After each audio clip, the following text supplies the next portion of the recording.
Vesuvia.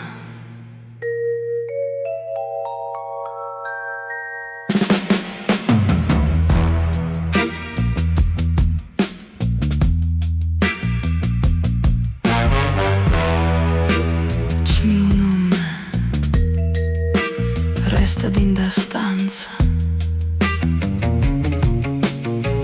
pure dopo che la voce si è fermata.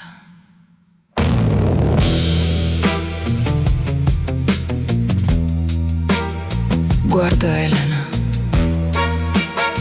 e se non guarda a me che è Vesuvia.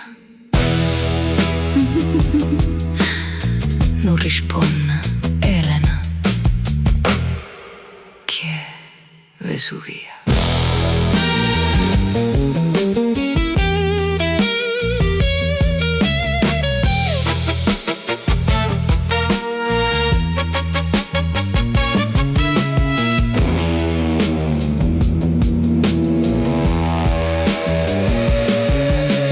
E se si mette assetata in coppa a terra, pare stanca, non navega più come una femmina rossa. Muove solo una femmina che tiene paura di contarmi la verità. Finalmente dice: non è chi, è chi eri. Non capisco, o forse non voglio capire.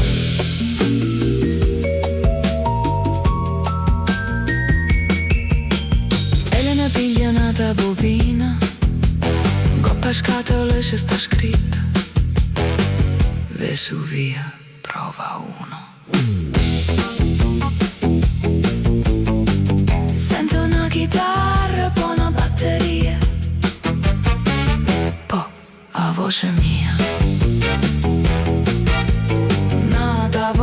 Da capo è voce mia, ma canta diversa, più libera, più sporca, più vera.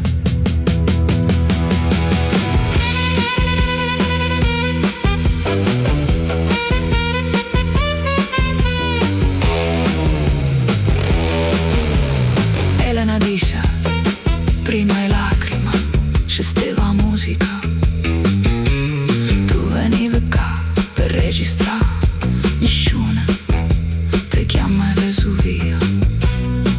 C'è lo nome, te l'hai dato tu. Perché? E se guardo mura, arrete macchine o Vesuvio, diceva che voleva un nome che non poteva stare zitta.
verso basso.